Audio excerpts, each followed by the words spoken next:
Device గారు regional sports school head master గారు, గతంలో హెడ్ మాస్టర్స్గా పనిచేసినటువంటి అండ్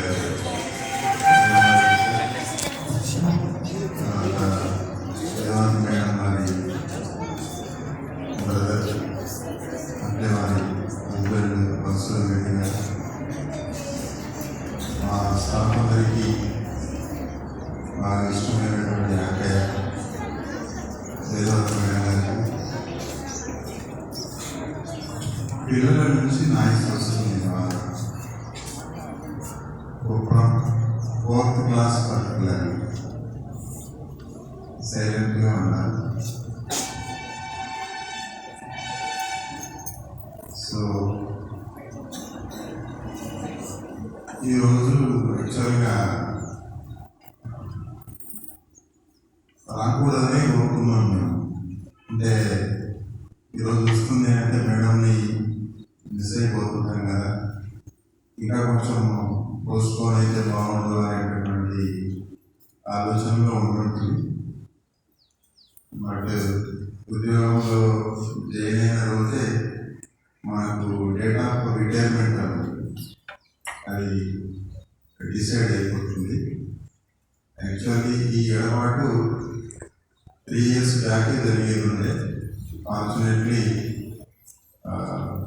సీఎం గారు పుణ్యం అని చెప్పేసి ఒకటి కేసీఆర్ పుణ్యం అని 3 years వారితో కలిసి పనిచేసేటటువంటి అదృష్టం మనకు కలిగింది.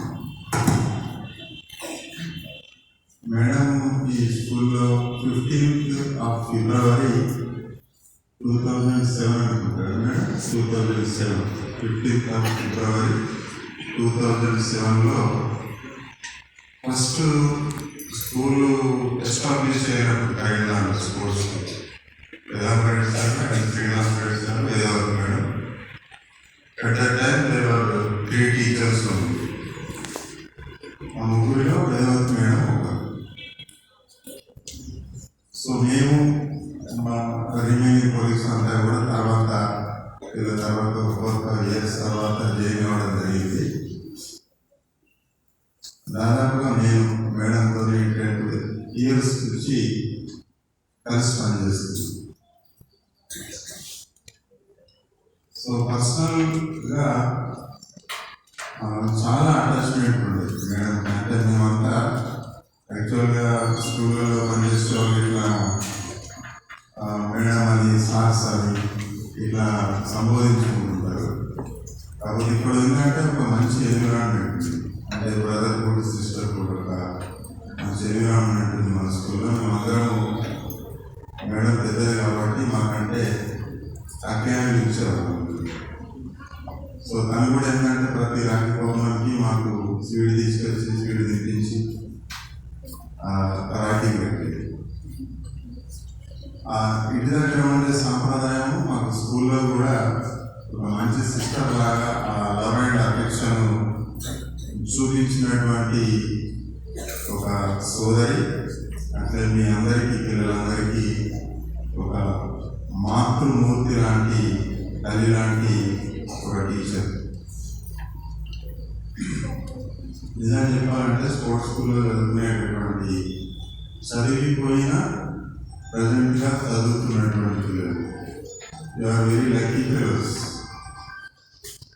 మిమ్మల్ని మీకు తెలియదు మేడమ్స్ ఇద్దరు Madhav madam and Vedavathi madam కంటికి రెప్పలాగా చూసుకుంటున్నాను.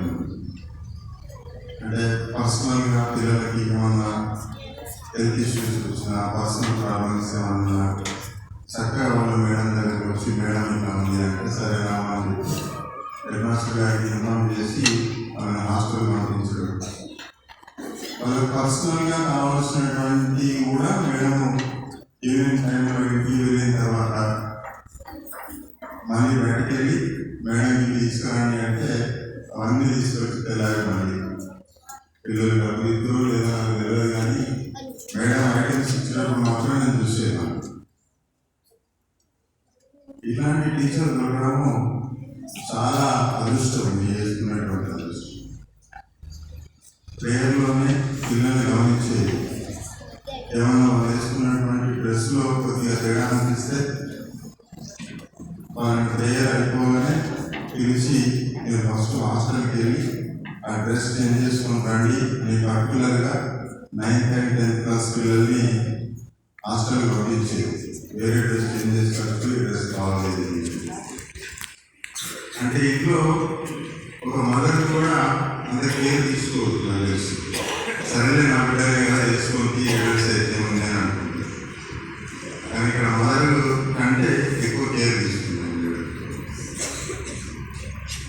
She is not only teacher, తను ఒక టీచరే కాదు, తనలో చాలా అంటే ఈ మధ్యనే గమనిస్తున్నాం మేము కూడా. మరి ఆ రిటైర్ అయ్యే ముందు ఎందుకు వస్తుందో తనకు ఆలోచన కానీ యాక్చువల్లీ మధుసూదన్ రెడ్డి గారికి కూడా తెలియదు కావచ్చు.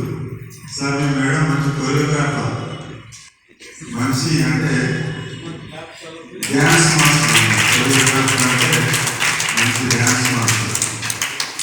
ఒక చిన్న ఎగ్జాంపుల్ చెప్తాను. ఎన్నో అవి ఇవి నేర్పించిందని చెప్పడం కాదు, మా స్కూల్లో పిల్లలు చేసేటటువంటి ప్రతి డ్యాన్స్ ఆమె చేతులు ఆమె కాళ్ళ కదలికల ద్వారా వస్తుంది.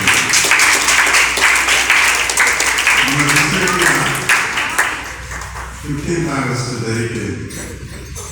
13th నాడు కలెక్టర్ గారు ఫోన్ చేసింది మా డివైఎస్ గారు, ఎవరి టైం మీ స్పోర్ట్స్ స్కూల్ నుంచి ఇక్కడ డ్యాన్స్ వస్తుంది కాబట్టి ఈసారి కూడా మంచి ఈవెంట్ పంపించండి. 13th నాడు కలెక్టర్ గారు మెసేజ్ పెట్టడం డివైఎస్ గారికి, డివైఎస్ వస్తారు హెడ్ మాస్టర్ ఫోన్ చేయడం. ఎట్లా అయింది అంటే మేడం మై హోనా అని చెప్పేసి నేను కదా మీకు ఎందుకు సార్ టెన్షన్ పడాలండి అని with in span of 2 days మంచి డ్యాన్స్ నేర్పించింది పిల్లలు. Collector and minister Sridhar Babu also appreciated. పిల్లలు ఇంత చక్కటి డ్యాన్స్, ఇంత మంచి పర్ఫార్మెన్స్ ఇస్తున్నారు. ఒక మదర్గా, ఒక కొరియోగ్రాఫర్గా, ఇవే కాకుండా తనలో టాలెంట్స్ మల్టిపుల్ టాలెంటెడ్ టీచర్ అని వస్తుంది. ఒక మాట చెప్పాలంటే మల్టిపుల్ టాలెంటెడ్. ఇంతకుముందు యాంకర్ శ్రీనివాస్ సార్ చెప్తుంది డోర్ మ్యాట్స్ తయారు చేసింది. అన్నీ వాళ్ళ ఇంట్లో ఉన్న పాత క్లాత్స్ అన్నీ తీసుకొచ్చి వాటిని థ్రెడ్స్ లాగా వేసి డోర్ మ్యాట్స్ అల్లించడం, అక్కడ బాత్రూమ్స్ దగ్గర అక్కడ ఇక్కడ వేయించడం పిల్లలతో.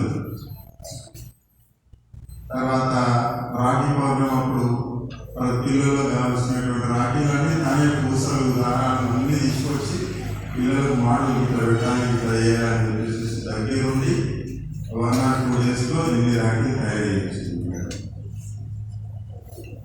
సో ఇట్లా జనరల్గా టీచర్ అంటే ఈ రోజుల్లో టీచింగ్ చేసి మార్నింగ్ 9కి వచ్చినామా ఈవినింగ్ 5కి వెళ్ళినామా అలా కాకుండా ప్రతి స్టూడెంట్ యొక్క ఫ్యామిలీ బ్యాక్గ్రౌండ్ మేడం తెలుసు.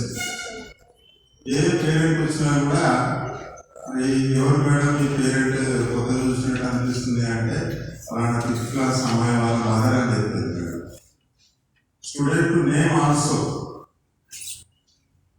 ఇప్పటికీ నాకు తెలిసి దాదాపుగా మేడం మొబైల్లో 1500 నుంచి 2000 ఓల్డ్ స్టూడెంట్స్ నంబర్స్ ఉన్నాయి. ఇన్స్టాగ్రామ్లో, ఫేస్బుక్లో మేడం బాగా వాడుతుంది. ఇన్స్టాగ్రామ్, ఫేస్బుక్ ఎప్పుడు 24 hours ఆన్లైన్ ఉంటుంది. సో ఎప్పుడు ఓల్డ్ స్టూడెంట్స్తో కూడా టచ్లో ఉంటుంది. ఎందుకంటే ఈ ప్రేమ అనేటటువంటి కొనుక్కుంటే వచ్చేది కాదు. డబ్బులు పెట్టి వస్తువులు కొనుక్కోవచ్చు. You can buy anything except love and affection. So అట్లా పిల్లల దగ్గర నుంచి ప్రేమ. ఇప్పుడు ఓల్డ్ స్టూడెంట్స్ కూడా 2-3 కలిసి వచ్చింది. చాలా మంది వచ్చేవాళ్ళు. కాకపోతే అప్పుడు ఉమ్మడి ఆంధ్రప్రదేశ్ ఉన్నాయి కాబట్టి శ్రీకాకుళం, వైజాగ్ నుంచి కొంచెం దూరం కాబట్టి already they are settled. Number of students అంటే సోల్జర్స్, మంచి మంచి కమాండర్స్, ఒక ఫస్ట్ క్లాస్ స్టూడెంట్ వాళ్ళ పేరెంట్స్ వచ్చినట్టుగా అనిపించున్నారు. ఎవరు మేడం వాళ్ళు? సుందర్ నాయుడు గారు ఉన్నారా సార్? ఒక్కసారి raise. Okay okay. Last 2-3 months దాకా మీ బాబు కూడా వచ్చారు. వాళ్ళ బాబు 2-3 జాబ్లు వచ్చినాయి. అంటే ఎప్పుడో 17 years బ్యాక్ స్టూడెంట్ వాళ్ళ father mother they came from Tirupati. How much love is got from the students and the parents also. So ఏంటంటే అది మెజర్మెంట్ చేసి చెప్పేటటువంటిది కాదు. ప్రేమకు మెజర్మెంట్ అనేది ఉండదు. అంత ప్రేమని 17 సంవత్సరాల క్రితము వాళ్ళు పేరెంట్స్ వచ్చిందంటే it is not easy task. నేను చెప్తే చాలాసేపు అంటే రాత్రి 8-9 గంటల వరకు చెప్పగలుగుతారు, కానీ సమయం ఎక్కువ లేదు కాబట్టి బ్రీఫ్గా ఒక 2 విషయాలు చెప్పి ముగిస్తాను. పర్సనల్గా మేము స్టాఫ్ రూమ్ అప్పుడప్పుడు అనుకుంటుంటాం అన్నట్టు. నేను కూడా